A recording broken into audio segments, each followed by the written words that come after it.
Welcome back. If you are here, you already know the first half of this story. You were there in the elevator on day 1. You were on the stairwell, landing in the dark. You were on that balcony when he laughed and she looked away. But here is what you need to hold on to as part 2 begins. Kimberly, Amma Nelson, is 25 years old. She is sharp, precise, and she does not miss things. She has been building a case, tracking a pattern, and trusting a source she has not yet been able to name. She is about to name it. And the man she names, the one who has been leaving coffee outside her door and holding elevator doors and sending anonymous tips to her lawyer at 3 Amos, is the son of the man who erased her father. She doesn't know that yet. She will. This is part 2. The document was dated the 14th of March, 2004. Chanyeol had been sitting on his office floor since 3 a.m. with his father's archive spread around him in overlapping layers.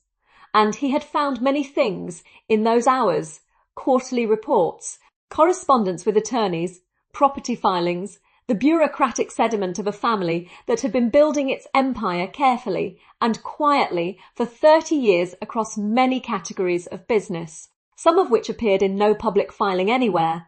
But this document was different. This one had been placed in a separate folder, unmarked, tucked behind a section of tax returns from 2006, as if someone had wanted it accessible without wanting it found. It was a declaration of sole authorship. Park Joon-ho, sole creative director and principal architect of the Hanwol Tower residential project. All prior collaborative agreements superseded.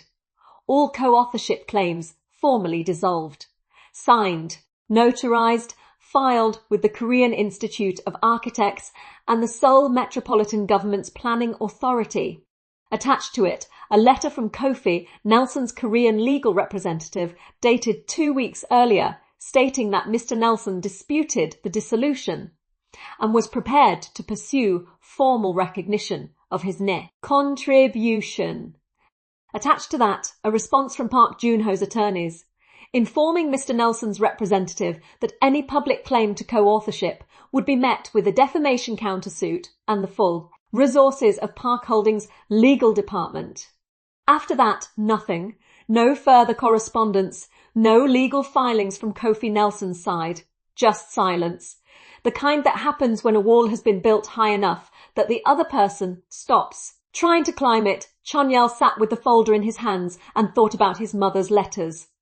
Kofi deserves to have his name on the building. She had known. She had written those letters because she'd known what his father had done and had spent nearly a decade trying to fix it. And she had died without managing it. And his father had kept every piece of evidence of it in an unmarked folder behind the 2006 tax returns. He closed the folder. He sat in the dark of his office for a long time. He thought about the business he ran, the things that happened in rooms where decisions like his father's were made every day, where someone with resources decided that the person without resources simply did not get to have what was theirs. He had inherited that world. He had learnt to operate inside it with precision and without sentiment. He had told himself for a long time that the way he ran things was different, cleaner, more contained, with rules, even if the rules weren't ones that appeared in any legal code. He had told himself he was not his father. He was looking at evidence of his father now, and he was not entirely sure the distance was as large as he'd believed. He picked up his phone and called his attorney, the legitimate one, the one who handled the parts of his life that could be documented. I need you to review a document. I'll send it now. I need to know the current legal standing of a co-authorship dissolution filed in 2004, specifically whether it can be challenged on the grounds of coercion. A pause. Yes, I am aware what time it is. He hung up and sent the scan. Then he sat back against his desk and thought about what it meant to do the right thing at this later stage and whether the timing made it less right or just harder. He decided it made it harder. It did not make it less right. He did not tell Kimberly. No, yet. He needed to understand the full shape of what he was handing her before he put it in her hands. He needed to know what his father would do when pushed. He needed to, what? To make sure that when he told her the truth, all of it, the part about the blueprints and the part about his family's role in her legal dispute and the part that he still hadn't fully decided how, to say it was something that helped her rather than something that simply transferred the weight from one person to another. He kept telling himself this. 3 days later, Ji-won received an anonymous package. Certified copies of the 2004 dissolution document. Kofi Nelson's original co-authorship correspondence. A handwritten note. The original filing is on record at the Korean Institute of Architects. Request it directly. Ji-won called Kimberly at 9 in the morning. Kimberly! Her voice was the texture of someone trying not to show how significant something is before they've finished explaining it. Someone sent me documentation. I think your father's name was Name, removed from this building by force. Kimberly was standing in the kitchen with coffee she hadn't drunk yet. I know, she said. I've known for 10 days. Silence on the line. Why didn't you tell me? Because I didn't know who sent it yet. She set the coffee down. I do now. She stood at the window and looked at the wall between 27A and 27B and felt something shift in her chest that was not gratitude exactly and not trust and was not any of the things she was willing to name yet. She filed it under things I will have to deal with eventually. What she did not yet file, what she did not yet have the information to file, was the connection she was still missing. She knew the man next door had helped her. She knew his mother had helped. Co-designed this building. She knew there was a Park Holdings subsidiary embedded in the building's ownership structure with specific authority over residency disputes. She had not yet put those 3 facts into the same sentence. She would, but not yet. The board's counterbrief arrived on a Wednesday, and it was surgical. It addressed every element of Jaewon's amended filing point by point, in the precise order Jaewon had arranged them, anticipating specific arguments, neutralizing specific evidence, citing the exacting secondary documents. Jaewon had been planning to invoke. Kimberly read it twice. Then she called Jaewon and they read it together on the phone, and there was a long silence at the end that meant the same thing to both of them. Someone is feeding them our strategy, Jaewon said. I know. That means someone with access to our correspondence. My office or the building. Kimberly was already pulling up the building management system's contact log.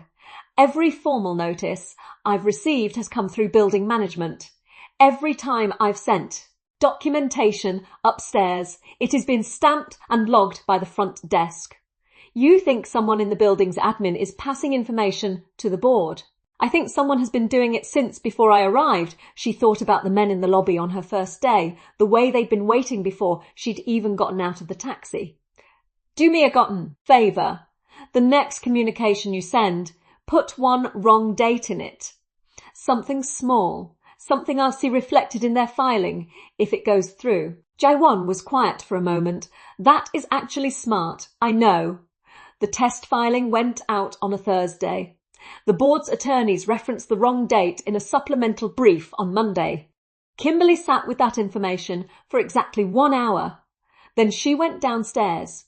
The building's head of security, a man named Baek Sungjin, who had worked at Hanwol Tower for 11 years and always nodded at her in the lobby with the carefully neutral expression of someone trying not to take sides, was at the front desk when she walked in. She placed a printed copy of the supplemental brief on the counter in front of him.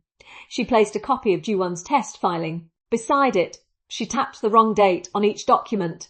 She did not raise her voice. How long? She said. He looked at the documents, he looked at her. He was not a stupid man. He recognized a corner when he was standing in one. Miss Nelson, how long have you been reporting my legal correspondence to the board? He looked at his hands. Since the week before you arrived, they said it was standard oversight for an inheritance dispute. I didn't think. Who asked you? The board's administrative liaison. I dealt with her directly. Did you know about the men on my first day? A pause, that kind of pause, that is itself a full answer. So that was also standard oversight. She picked up the documents. Thank you. She went back upstairs. She sent the evidence to G1 and copied it to the Korean Bar Association's ethics line, because what had happened was not just a leak, but deliberate interference in an active legal proceeding. That was not something you handled through building management. She was in the elevator at 6:45 the next morning when Chanyeol got in at the lobby. He looked at her face. What happened? She had not planned to tell him. She had developed over the past weeks a careful system for managing what she knew about his involvement. The anonymous tips, the procedural information, the prosti, documents that had appeared in Jaewon's inbox. She had not confronted him because confrontation required certainty, and what she had was pattern. Pattern was not proof. She was too precise a thinker to confuse the two, but she was tired, and he was looking at her with something direct and unguarded, and the directness of it caught her off guard. The building manager has been feeding my legal strategy to the board since before I arrived. She watched him carefully. I caught it. It is being handled. His jaw tightened. It was the first time she'd seen something close to anger on his face, and it was different from what she would have expected. Not cold or controlled, but immediate. Like the news yet had landed somewhere personal that wasn't authorized by you or by the board, by anyone with the authority to make that decision. He looked at her directly. Kimberly, I want you to know that the elevator doors opened at 27. She stepped out. He stayed in the elevator. She walked to her door and put her key in the lock and stopped. She stood there for a moment, then she turned and looked back. The doors were still open. He was still inside watching her. You said want, she said. No, wanted. He didn't answer. She went inside. She stood in her kitchen with her keys in her hand for a long time, thinking about an incomplete sentence and what it might have finished with. She went back to work. She told herself she was not thinking about it. She thought about it constantly. The building noticed. That was the thing about Hanwell Tower's 27 floors of very intelligent, very successful people. They were observant. They had to be. You did not maintain a residence at this address without developing the antenna to track the invisible architecture of who was standing, where, and what it meant. What they tracked, starting the second week of November, was this. Park Chanyeol had stopped standing in the centre of the elevator. He was standing in the left back corner again, but she was there. The two of them, corner to corner, the concierge, who had worked the front desk for 6 years and prided himself on being unshockable, found himself watching the elevator indicator on mornings. Both names were signed in and thinking, those two are going to be a problem for each other. He had no idea how right he was, or how many kinds of problem he meant. They had developed a language without words. Twice a week, without announcement or explanation, a cup of coffee appeared outside her door at 7 a.m. Black, no sugar, no milk, the specification she'd given the lobby cafe on her second day. She had not told him. She had not asked. The cup was simply there. She didn't acknowledge it. He didn't explain it. There was the evening she'd been working past midnight and heard a single knock, not demanding, just present, and opened the door to find a take-out container from the Korean Ghanaian Fusion, restaurant 3 blocks away that she'd mentioned exactly once in the stairwell during the blackout. He wasn't in the corridor. She ate at her drafting table and told herself it was a coincidence. She told herself this twice. There was the morning she'd been running late for a site visit, and the elevator had been inexplicably held open for her when she'd come sprinting out of her apartment with blueprints under one absent, and coffee she was actively spilling. He'd been inside. He'd said nothing. He'd handed her the napkin from his jacket pocket for the spill and looked forward. She'd said, thank you. He'd said, you are still in my spot. And she'd looked at him, and he'd been looking forward, and she had thought, there it is again. That thing she couldn't name, that thing she was refusing to name. She was 25. She was in the middle of a legal dispute that was about to get significantly more complicated. She was not, under any circumstances, going to develop feelings for the man whose man, family, she still didn't know this fully, not yet, had erased her father. She was very firm about this. She was also, at approximately 11 p.m. on a Thursday, standing at the shared wall between their apartments with her hand flat against the plaster, listening to him work on the other side, and she had been standing there for 4 minutes before she realized she was doing it. She stepped back. She went to bed.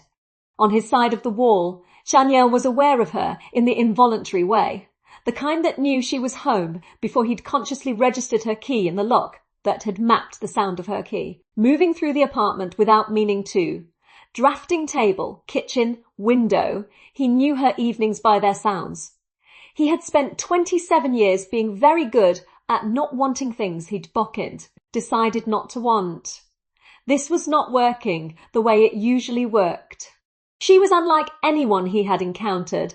That was the honest version. He had tried other versions.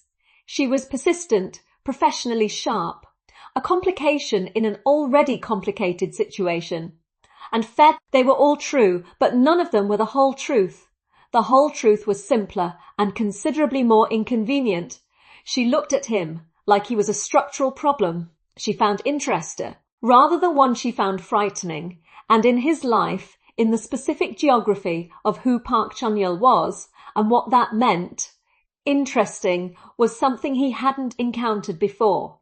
People who knew him were careful. People who didn't know him yet became careful very quickly, once they understood the landscape.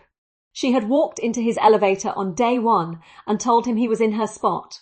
She had knocked on his door at midnight and told him his options were not optional. She had looked at those 2 men at the elevator doors, men who worked for him, who operated in a world most people in this building politely pretended not to think about, and her primary reaction had been to turn to him and say, "Thank you for closing the doors." She either had no instinct for self-preservation, or her instincts were calibrated to a completely different frequency than everyone else's. He had not figured out which one it was yet. He left coffee outside her door and held elevator doors and kept his attorney working on the coercion case against the 2004 filing. And he told himself each individual action was reasonable on its own terms. What forced a different kind of reckoning was the afternoon he came home to find her in the corridor outside her door with a laptop and the body language of someone receiving very bad news.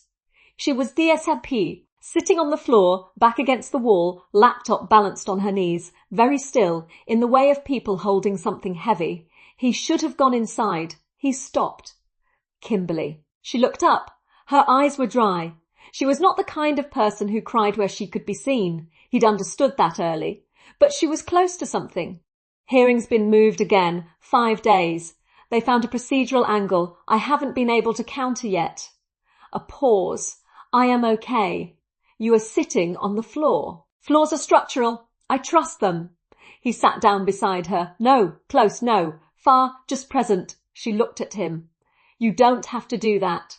I am aware. They sat on the floor of the 27th floor corridor for 20 minutes. He didn't say anything particularly useful. She didn't explain the procedural problem, but the not explaining and the not saying felt like a different kind of conversation, the kind that happens underneath the spoken one in the structural layer, where the weight actually sits. When she finally stood and said she was going back to work, he stood too. The procedural angle, he said, send it to me. Why? Because I know this building's charter better than your lawyer does. A beat, send it. She looked at him for a long moment. Then she sent it. He had the answer by midnight. Ji-won called her the next morning and said without preamble, "Where did this come from?" "A source." "What source?" "The reliable kind." She hung up and stood at the window and thought, "You cannot keep calling this nothing." She thought, "I know." She thought, "He is hiding something." No, from me specifically, something older. Something that was already hidden before I arrived. I can feel the shape of it. She thought, "I will find out what it is." She just didn't know yet that finding out would cost her something. The emergency board meeting was called for a Friday at noon. It had been Ji-won's idea to request it formally rather than wait for the hearing. In the 3 weeks since the leak had been documented and reported, the shape of the case had shifted entirely. They had the 2004 dissolution document. They had the original co-authorship correspondence. They had the blueprints with both signatures. And they had, through a process Kimberly had stopped asking about because she had decided she trusted the source, certified records from the Korean Institute of Architects. Records showing Kofi, Nelson's original registration, as co-principal architect on the Hanwol Tower project, predating Park Joon-ho's sole authorship filing by 14 months. The board convened in the building's 14th floor meeting room. 7 members, 4 attorneys, 1 building management representative, and Kimberly, who arrived 4 minutes early in a white blazer over a black dress, set the original blueprint case on the table without opening it and sat down. The board's lead attorney opened with the procedural grounds, the residency clause. The 60-day notification window, the standard language of a case they'd expected to win before a 25-year. Old with box braids and a portfolio case, had walked into an elevator and refused to leave. Kimberly let him finish. Then she opened the blueprint case. "These are the original architectural drawings for Hanwol Tower," she said, "signed by my father, Kofi Nelson, and Park Soyeon, dated 1998. These are the only complete set of founding generation blueprints known to exist. The city registry's copies are partial and were filed 18 months after this set was completed." She laid the Korean Institute record beside the drawings. "This is Kofi Nelson's original registration as co-principal architect, filed with the Korean Institute in 1999. This," she placed the 2004 dissolution document on top, "is a declaration of sole authorship filed 5 years later that removed his name under what my attorney will demonstrate constituted legal coercion." The room was quiet. The board's lead attorney looked at the documents and recalculated visibly. "Miss Nelson, the ownership dispute before this board relates specifically to residency continuity, not to. I understand what the dispute is about." She kept her voice even. "What I am establishing is that my father's connection to this building is not limited to tenancy. He was a founding architect. That relationship predates the board's current ownership structure and was deliberately suppressed. The residency continuity clause you are invoking exists within a charter created in part to protect the interests of the building's founding contributors. My father was one of those contributors. I am not just his heir. I am heir to his professional stake in this building." A board member on the far left, a woman in her 60s who had been watching Kimberly since the meeting began, leaned forward. "This would require significant verification." "I have verification," Kimberly nodded at Ji-won, who opened her tablet. "My attorney has 12 supporting documents, including 2 signed witness statements from colleagues of both architects who were present during the original project." The lead attorney conferred in a low voice with the board member beside him. Then he said, "The board would also like to address the matter of Park Holdings' position, given that the dissolution filing originated from Park Joon-ho," said a voice from the doorway. Kimberly heard the footsteps before she turned. She knew them now. She had learned them through a wall. Park Chanyeol walked in. Charcoal suit, a folder in his hand. He walked past her chair without looking at her. The restraint of that, she understood immediately, was intentional, and sat at the far end of the table, opposite the board's lead attorney. The attorney stared at him with the expression of a man whose day had just become significantly more complicated. "Mr. Park, this meeting was not. I am a stakeholder in this building. I have standing to attend any board proceeding that affects its ownership structure." He opened the folder. "I also have documentation that is directly relevant to this matter." He placed a single sheet on the table and slid it toward the centre. The board member nearest to it leaned forward and read it, and the colour changed in his face in a way that Kimberly watched with the focused attention of someone who understood that something significant was happening and needed to absorb every detail of it. "This is from Park Joon-ho," the board member said. "It is," he is acknowledging, "that the 2004 dissolution was filed without the knowledge or consent of Park Soyeon, who was his co-director at the time and who formally objected to the removal of Kofi Nelson's name. He is acknowledging that the filing misrepresented the facts of the co-authorship arrangement to the registering authority." A pause. and he is authorizing me to act on behalf of Park Holdings in any proceeding related to this matter. I am using that authorization to withdraw Park Holdings' objection to Miss Nelson's occupancy of apartment 27, and to request that this board set aside the residency continuity review. The room was very quiet. And then in that quiet, something assembled itself in Kimberly's mind with the slow, terrible clarity of a structure finding its load path. Park Holdings, Park Junho. Park Chanyeol. She looked at him. He was looking at the centre of the table. Park Holdings, the subsidiary embedded in the ownership charter with specific authority over residency disputes. The entity that had been named in every piece of legal documentation she'd received since she arrived, the family name behind the board's challenge. The name behind the 2004 dissolution that had erased her father. His family. His father. The board had been acting in Park Junho's name. Park Junho, whose son lived 2 doors down. Park Junho, whose son had been helping her anonymously, carefully, piece by piece, while knowing exactly who his father was and what his family had done and what it meant to the case she was fighting. He had known from the beginning. He had known on the first day in the elevator when she'd walked in with a suitcase and a legal notice, and he'd looked at her with that flat, unreadable expression. He had known exactly who she was and why she was there and what his family was doing to her. And he had said nothing for weeks. Through the stairwell and the balcony and the corridor floor and the coffee outside her door, and every single moment when he could have told her and had chosen, instead, to be the anonymous helpful one, the one handing her pieces of the puzzle without ever telling her that his family was the one who'd broken it. The board member on the far left spoke. "We'll need to recess too." "Of course," Chanyeol said. He stood. He picked up his folder, and then, as if he felt the weight of what had just changed in the room, he looked at her. She looked back. She kept her face completely still, because she was in a board meeting, and she was not going to give this room anything. But she felt it move through her, the betrayal, cold and specific, like a fault line she'd been standing on without knowing it had always been there. And underneath the betrayal, something she hadn't expected, a sliver of fear, no, of him exactly, of what she didn't know, of how many other things she had been walking through without understanding the landscape. He read something in her expression. She saw him read it. He picked up his folder and walked out. The board recessed. Ji-won leaned over immediately. "Kimberly, I know," she said quietly. "I know. Let's finish this first." She looked at the blueprints on the table. Her father's signature.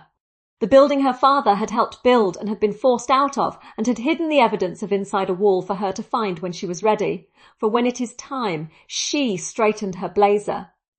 "Let's finish this," she said again. The board ruled in her favour within the hour. She didn't speak to him for 4 days. No, in the elevator, she took the stairs. No, in the corridor, she timed her movements so they didn't overlap. No, through the wall, which she had stopped pressing her hand against, and which was now simply a wall again. She needed the 4 days. She was not someone who processed things messily in front of other people. She processed in private precisely the way she approached a structural problem, identifying load points, tracing fault lines, understanding what was actually holding what before she decided where to press. She was angry, that was real, and she gave it its proper space. He had sat on that stairwell landing and talked about his mother's drawings and the math of how things hold, and he had known the whole time that his father was the person trying to take the building away from her. He had held the elevator door and left coffee outside her door and sat on the corridor floor beside her and handed her pieces of the puzzle that his own family had shattered, and he had done all of it without once looking at her directly and saying, "Kimberly, my name is the name on the other side of this." She understood, at an intellectual level, the shape of his reasoning. He'd found the documents, he'd been trying to fix it. He'd been building a case against his own father while simultaneously, and she could see this clearly once she'd had 4 days to trace it, protecting her from the parts he couldn't fix fast enough. The men in the lobby, the building manager, the procedural tips. The 2004 dissolution sent to Ji-won in the dead of night. She understood it. She was still angry. On the fourth night, she was standing at her window when she heard his door. She didn't move, a knock, single, brief.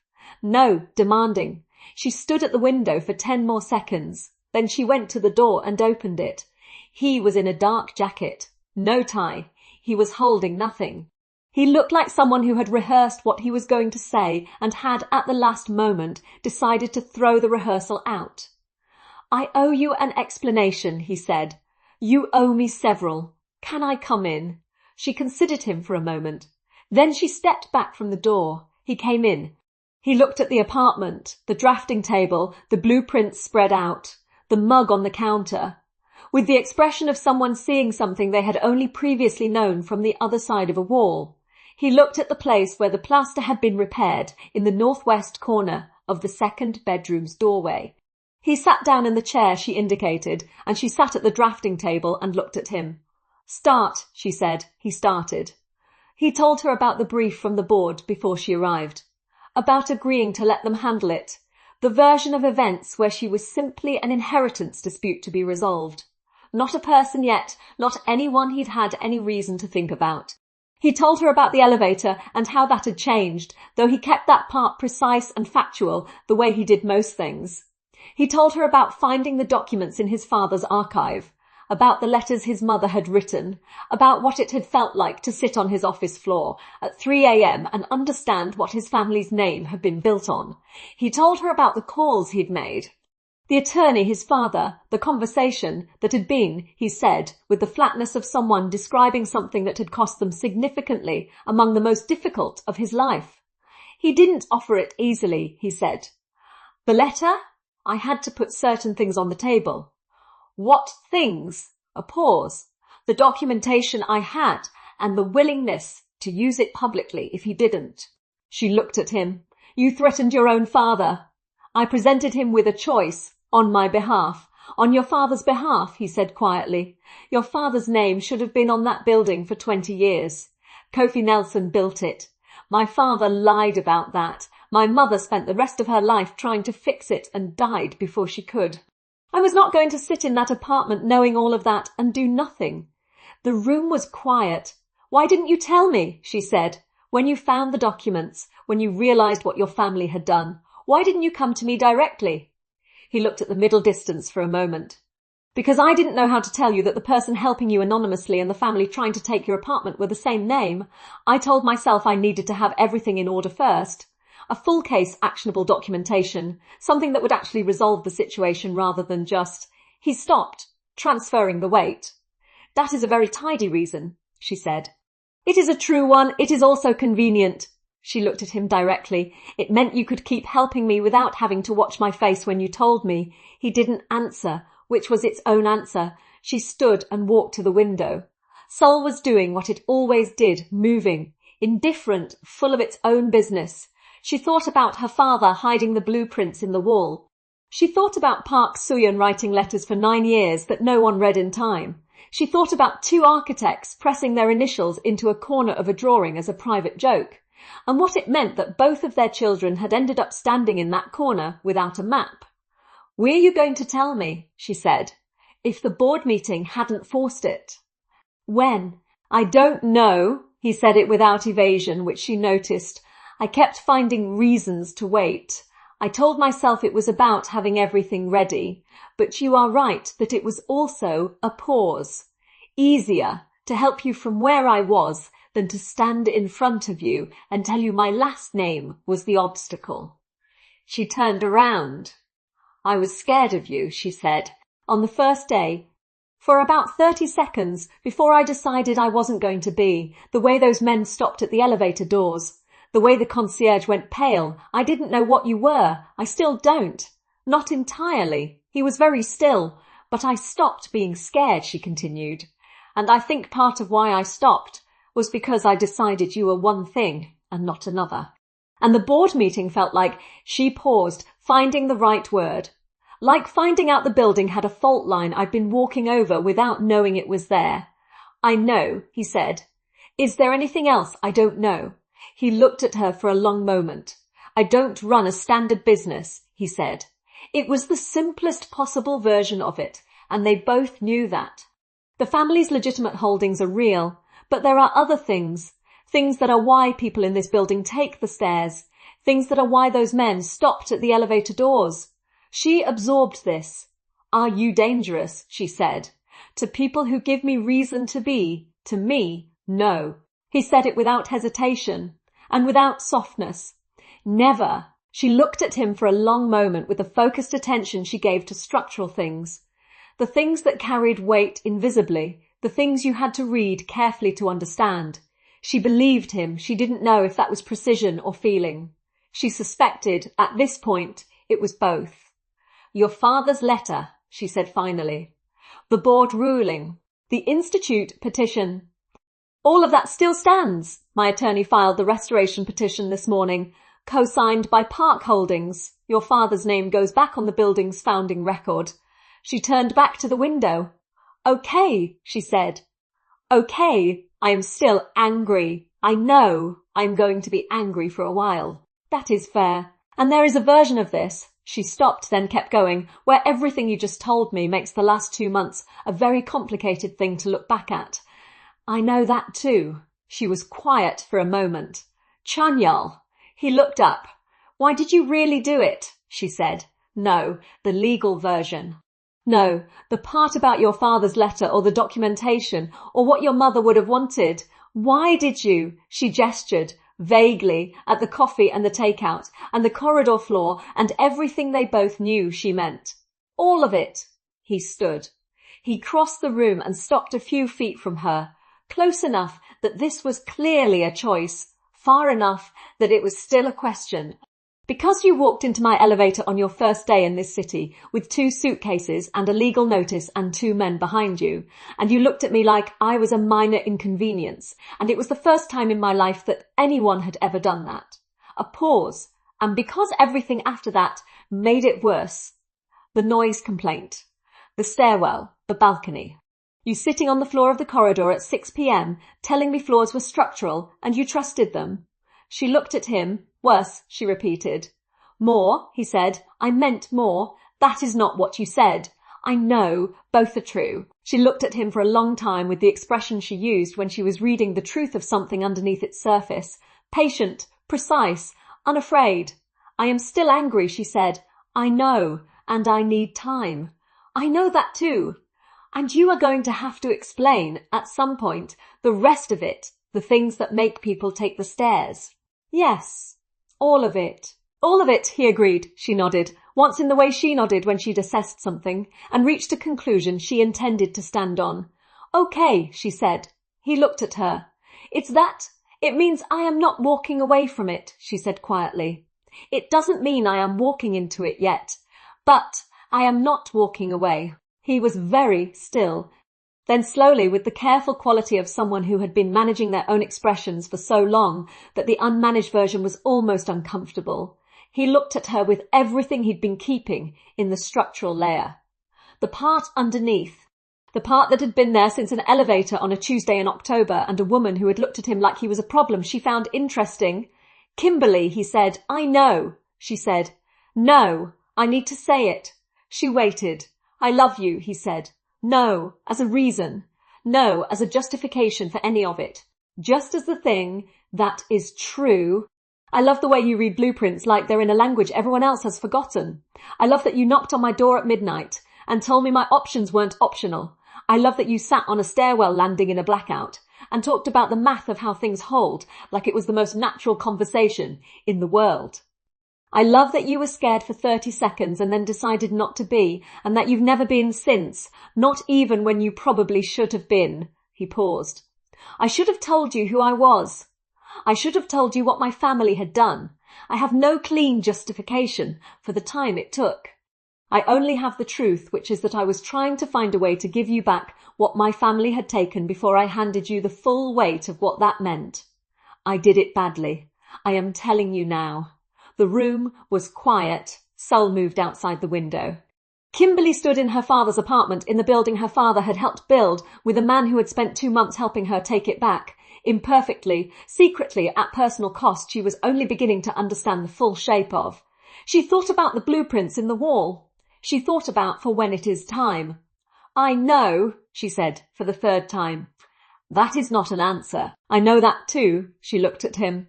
Come back tomorrow, and the day after that, and keep being honest with me, all the way honest, not the version that protects me from the hard parts. Yes, and Chanyeol. Yes, she looked at him steadily, with the full precision of a person who never said things they didn't mean. And that is the end. If this story got to you, if Kimberly and Chanyeol and that elevator and everything it held made you feel something, I want to know. Tell me in the comments, what was the moment you stopped being Team Enemy and started being Team Us? I read every single one. If you watched all the way to the last word, like this video, subscribe and hit the bell T, so the count. Next story finds you the moment it drops, and drop your country below, every single one. I want to see the full map of everywhere this story travelled. Say hello, I'll say it right back. Feige.